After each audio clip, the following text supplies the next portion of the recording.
आज की कहानी का विषय है गोस्वामी तुलसीदास जी को प्रभु के दर्शन कैसे हुए। एक बार गोस्वामी तुलसीदास जी महाराज को किसी संत ने बताया कि जगन्नाथपुरी में साक्षात भगवान दर्शन देते हैं। बस फिर क्या था, सुनकर तुलसीदास जी महाराज बहुत ज़्यादा प्रसन्न हो गए और अपने इष्ट देव का दर्शन करने जगन्नाथपुरी को चल दिए। महीनों की कठिन और थका देने वाली यात्रा के बाद जब जगन्नाथपुरी पहुंचे तो मंदिर में भक्तों की भीड़ देखकर प्रसन्न मन से मंदिर में प्रविष्ट हो गए। जगन्नाथ जी का दर्शन करते ही उन्हें बड़ा धक्का लगा।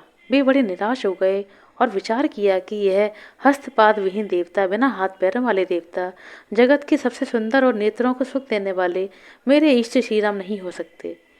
इस प्रकार दुखी मन से बाहर निकलकर दूर एक वृक्ष के तले बैठ गए और सोचने लगे कि इन्हें कि इतनी दूर आना व्यर्थ हो गया। क्या गोलाकार नेत्रों वाला हस्तपाद विहीन दारुदेव मेरा राम हो सकता है? कदापि नहीं। रात्रि हो गई।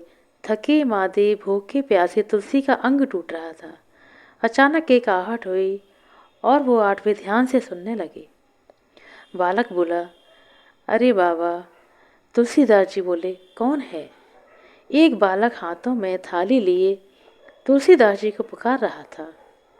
तुलसीदास जी ने सोचा, साथ आए लोगों में से शायद किसी ने पुजारियों को बता दिया होगा कि तुलसीदास जी भी दर्शन करने आए हैं, इसलिए शायद उन्होंने प्रसाद भेज दिया होगा। उठते हुए बोले, हाँ भाई, मैं ही हूँ तुलसीदास। बालक ने कहा, अरे आप यहाँ हैं? मैं कितनी देर से आपको खोज रहा हूँ। लीजिए, जगन्नाथ जी ने आपके लिए प्रसाद भेजा है। तुलसीदास जी बोले, भैया कृपा करके इसे वापस ले जाएं। बालक ने कहा, ऐसा क्यों? आश्चर्य की बात है, जगन्नाथ जी का भात जगत पसारे हाथ, और वह भी स्वयं महाप्रभु जगन्नाथ ने भेजा और आप अस्वीकार कर रहे हैं। इसका क्या कारण है? तुलसीदास जी बोले, अरे भाई, मैं अपने इष्ट देव प्रभु श्री राम को भोग लगाए बिना कुछ ग्रहण नहीं करता। फिर यह जगन्नाथ का झूठा प्रसाद जिसे मैं अपने इष्ट को समर्पित ना कर सकूं, यह मेरे किसी काम का नहीं। बालक ने हंसते हुए कहा, अरे बाबा, आपके इष्ट देव ने ही तो भेजा है। तुलसीदास जी बोले, यह हस्तपाद विहीन दारू मूर्ति मेरा इष्ट नहीं हो सकता। बालक ने कहा, फिर आपने अपने श्री रामचरितमानस में यह प्रभु के किस रूप का वर्णन किया है?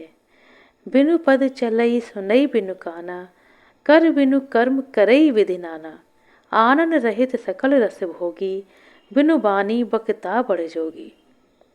अब तुलसीदास जी की भाव भंगिमा देखने लायक थी। नेत्रों में अश्रु बिंदु, मुख से शब्द नहीं निकल रहे थे। थाल रखकर वह बालक यह कहकर अदृश्य हो गया कि मैं ही तो तुम्हारा इष्ट, तुम्हारा राम हूँ। मेरे मंदिर के चारों द्वारों पर हनुमान का पहरा है। विभीषण नित्य मेरे दर्शन करने को आते हैं। कल प्रातः तुम भी आकर दर्शन कर लेना। तुलसीदास जी की स्थिति ऐसी कि रोमावली रोमांचित थी। नेत्रों से अश्रुधारा बही चली जा रही थी। शरीर की कोई सुध ही नहीं थी। उन्होंने बड़े ही प्रेम से प्रसाद ग्रहण किया। प्रातः मंदिर में जब तुलसीदास जी महाराज दर्शन करने के लिए गए, तब उन्हें प्रभु जगन्नाथ जी के मंदिर में जगन्नाथ, बलभद्र और सुभद्रा जी के स्थान पर श्री राम, लक्ष्मण और माता जानकी के भव्य दर्शन हुए। भगवान ने भक्त की इच्छा पूरी की। जिस स्थान पर तुलसीदास जी ने रात्रि व्यतीत की थी, वह स्थान तुलसी चौरा के नाम से जाना जाता है। वहाँ पर तुलसीदास जी की पीठ बड़छता मठ के रूप में प्रतिष्ठित है। जग के नाथ की जय, ऐसे हैं मेरे प्रभु श्री राम। आशा करते हैं दोस्तों आपको हमारे द्वारा सुनाई गई छोटी सी कहानी अच्छी लगी होगी। यदि वीडियो अच्छा लगा हो तो कृपया लाइक करें, शेयर करें। प्रभु श्री राम की कृपा हमेशा आप पर बनी रहे। अपना कीमती समय देने के लिए बहुत बहुत धन्यवाद। मिलते हैं अगले वीडियो में, तब तक के लिए नमस्कार। और यदि हमारे चैनल पर नए हैं तो कृपया चैनल को सब्सक्राइब कर लें।